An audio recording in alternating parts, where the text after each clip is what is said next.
And here we are, is a podcast for professionals, believers, and genuine people looking for genuine conversation. My name is Kia Harris Saknen, and I'm your host. I'll be sharing information about nonprofits, faith, business, entrepreneurship, life, and much more. I'm so excited for you to be joining me, and here we are.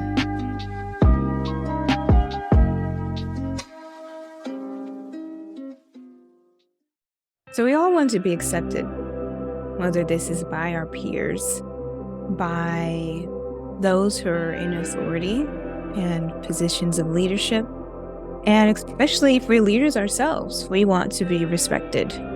And so if you are the supervisor or you are being supervised, you want to be accepted by the individuals, especially the ones that you encounter regularly. So the ones that are in your professional space and your personal space on a regular basis, you're wanting to be accepted by them. And as leaders, we should want to be respected. Most importantly, we should want to be honored and honorable and have characteristics that are admirable versus burdening and those that are hindering to others and ourselves at the end of the day. But this can cross over into this level people pleasing, where it's constantly doing what you think that people will approve of. And it can limit us as leaders because thinking that, well, it's a possibility that this person is going to react in this certain way, so I'm not going to say this thing, or saying that I am not going to do this thing because I believe that this will be the reaction of the person. Or I don't want to say the opposite of what everyone else is saying because of fear that it will be looked down upon. But what I can say from my experience is that people will honor and appreciate mostly the confident leader, the confident supervisor will honor that a new perspective is brought to their attention, that the individual is sharing something that wasn't looked at or considered before. So they can be appreciative of those things. And if you have been around someone who has not been appreciative or has been intimidated about you raising a question or a different perspective, I would encourage you to still use your voice, to still be that person who provides an alternative perspective, because that is needed. Authenticity is needed in the leadership space.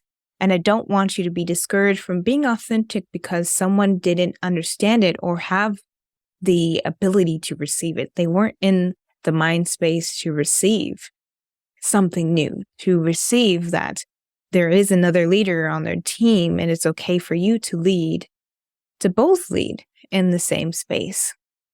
So when it comes to people pleasing, if you are someone who desires to please everyone, you essentially become a chameleon.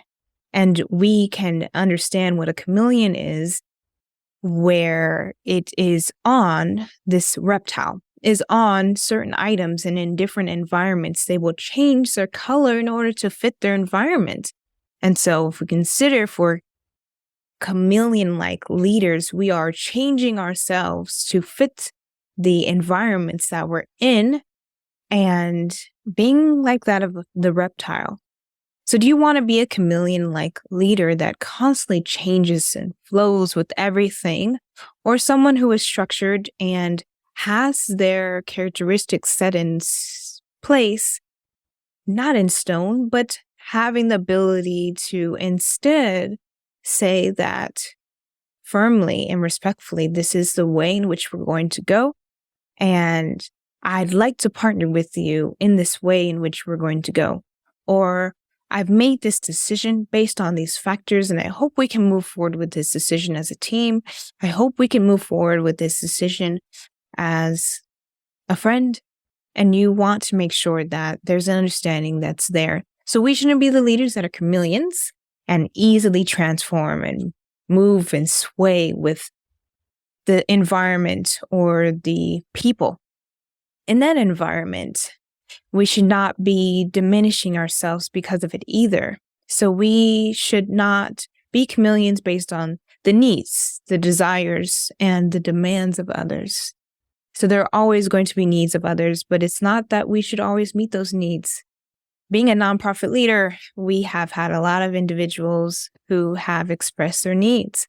And we always go back to our mission statement and say, well, is this within the mission statement? Is this something we can do at this time? There are going to be the desires of others that are there as well when you're working with them. And it's not always that the desires of others match up with the desires that you have. And so you want to make sure that there is that alignment and that you're maintaining the values that you have. And then there can be the demand of others where they demand certain things about you and from you. This can also be based on their assumptions of you and the style in which they lead. I've encountered some leaders that believe that it is their language in an overall conversation that will lead to someone picking up what they need to change without directly saying it to them. I believe that those kinds of conversations about change and revisions and those kinds of things to advance the individual that is receiving the feedback should be addressed directly. And it shouldn't be something that is shared overall in a group in hopes that this individual is going to pick it up and that they're going to understand, oh, that statement was for me, because it's often that the person will not know that the statement is for them. Or they may be asking the question, well, why wasn't this question addressed directly? So it's questionable if this statement that was made publicly was for me. If it is, why wasn't it addressed directly?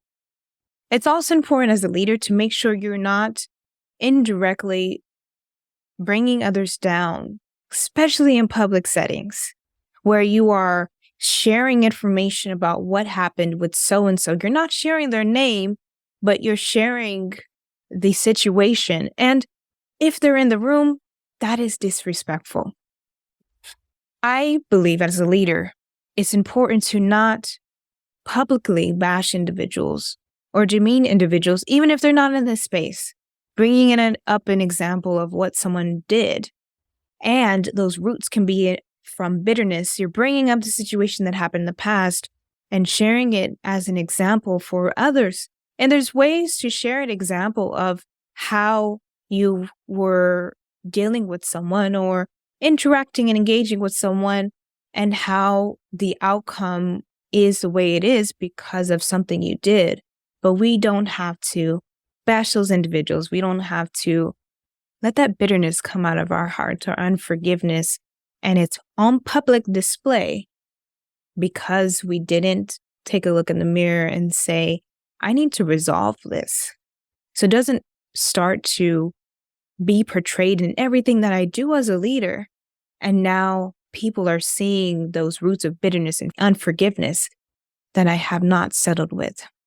So why should we not people please? Because it diminishes our value. You are a valuable person, and I'm a valuable person. I say that confidently because I know who my creator is. But I also know what I'm able to bring to the table. But I'm also aware of I'm not everything. I have places I need to grow in, places I need to advance in. I am going to be a continual learner because I have not arrived and will never arrive. But I can continue to evolve.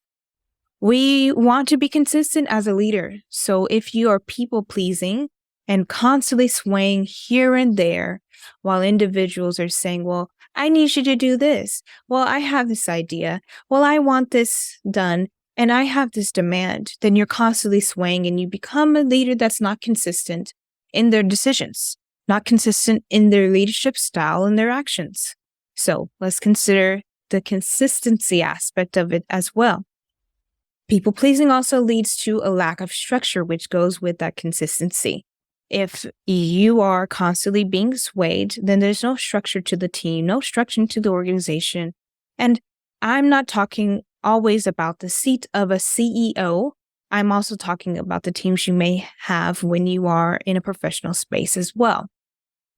It also can lead to not being respected.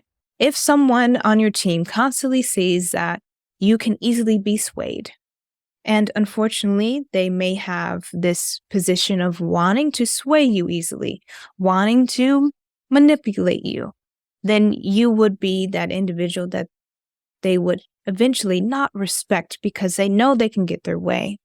This is for the supervisors and the CEOs and leaders I'm talking to now, that you want to consider how you're being viewed and respected. Being seen as a go with the flow leader, being swayed. But consider if you want to be the one who is always confident in what they say, very sure about what they're saying and the decisions that they're making, the one that takes time to make those decisions before they share what their decision is, the one that is going to know when to explain a decision and when not to explain a decision. But I do encourage you to share the decision that's being made and not have it so that the person is questioning, well, what was the decision? I didn't hear anything. Be that responsive leader that addresses those things. Because if you're not addressing those things, that other person is not confident. So if the leader's not confident, and then the ones that they are leading and partnering with are not confident, you can imagine what that organization is going to look like. CEO, I'm talking to you. So let's get to the root. Let's get to the root of people pleasing. Where does it come from? Childhood situations, and even situations you've had with your peers in childhood, but also parents and adults and authority figures and leaders in those spaces.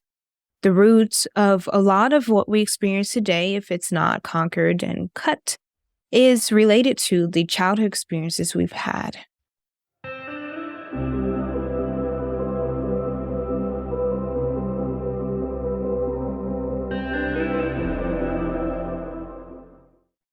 So early in my career, I would hold back from sharing things because I was overthinking about what they would say.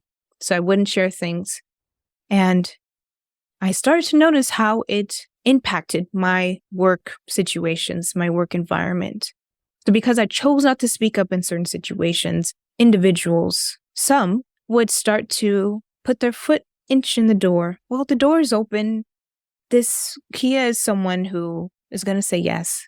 So got my foot in the door and, this is other request. I know that it's not within working hours, but foot in the door just a little bit more.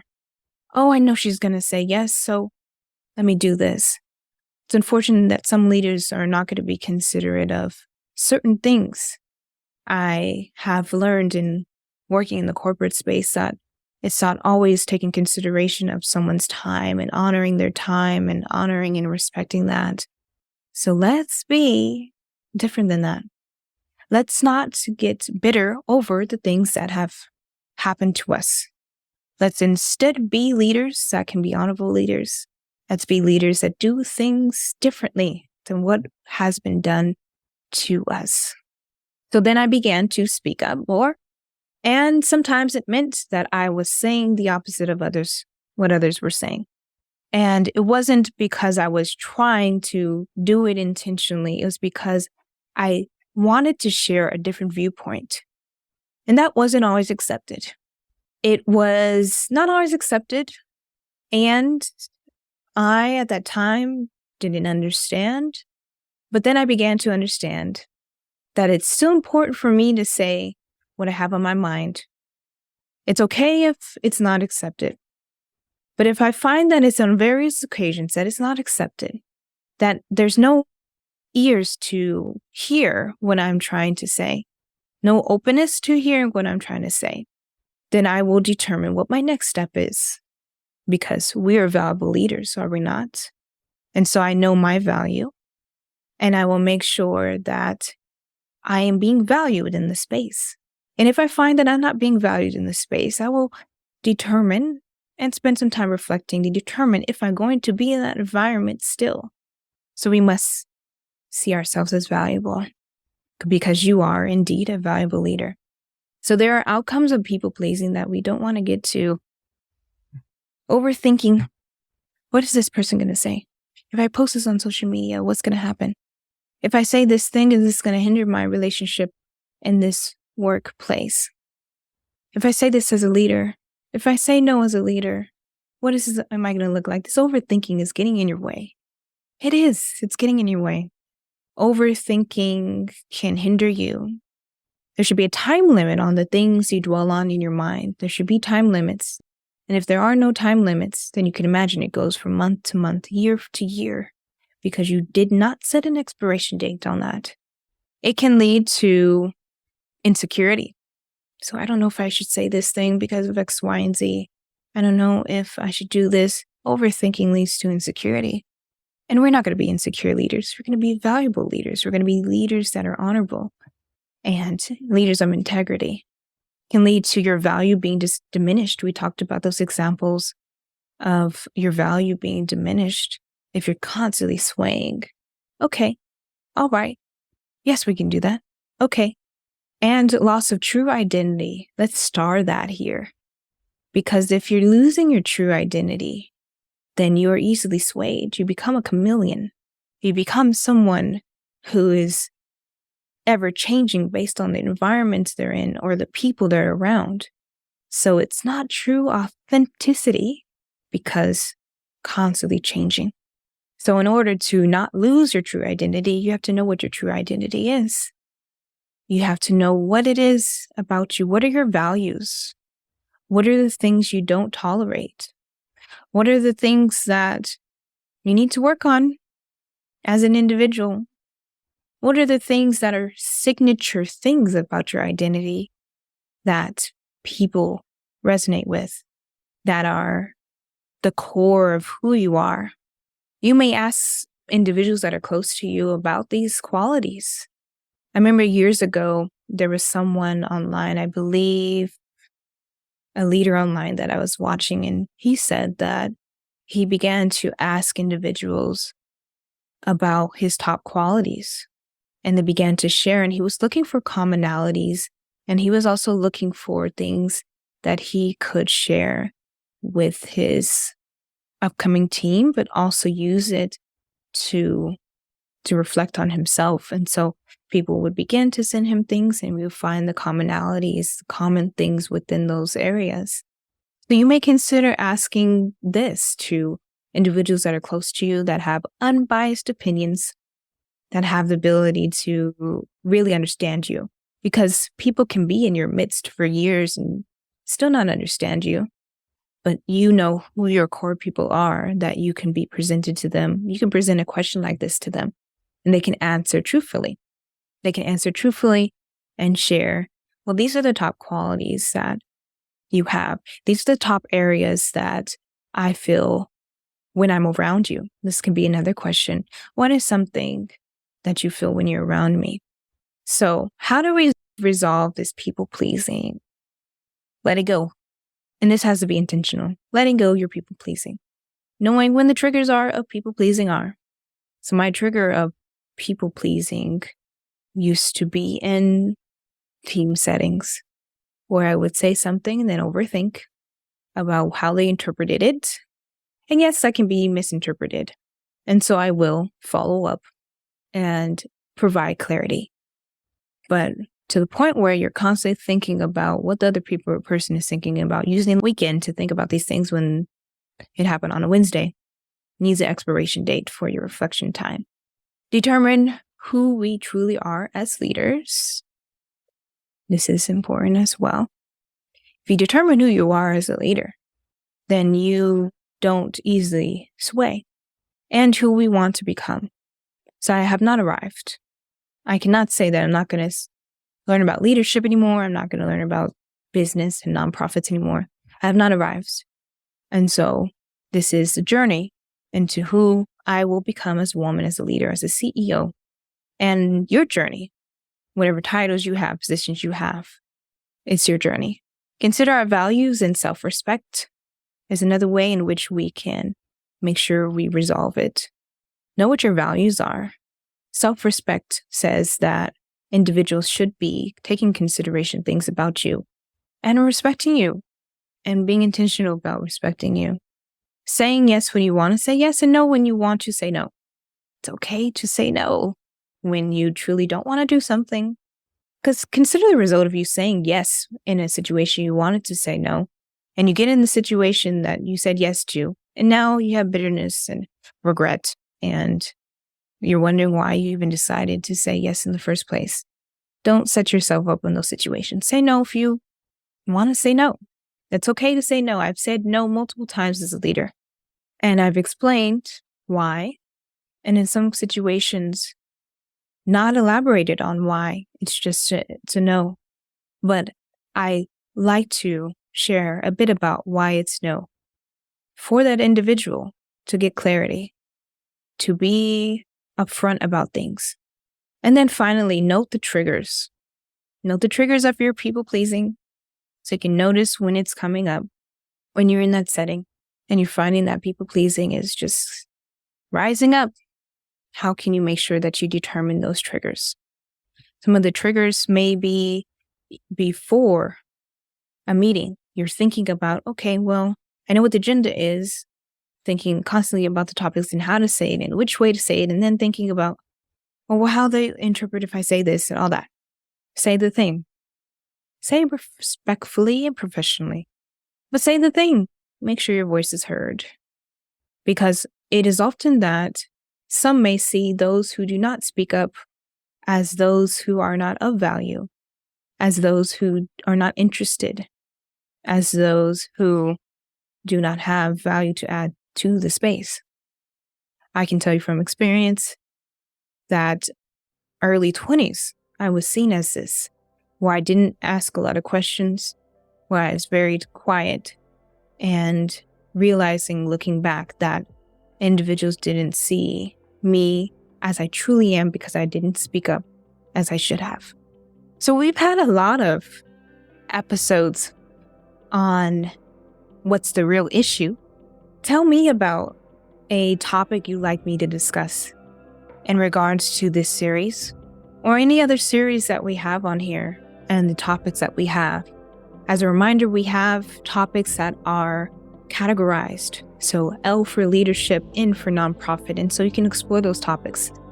At any point you have a topic you'd like us to explore, email contact@kiaharris.com. And an upcoming episode can be featuring the topic that you have. I also encourage you to leave a review. Leave a review, an honest review about this podcast so we can reach more people. So thanks for joining for this episode. So glad to be able to bring a video to you this time as well. And take care.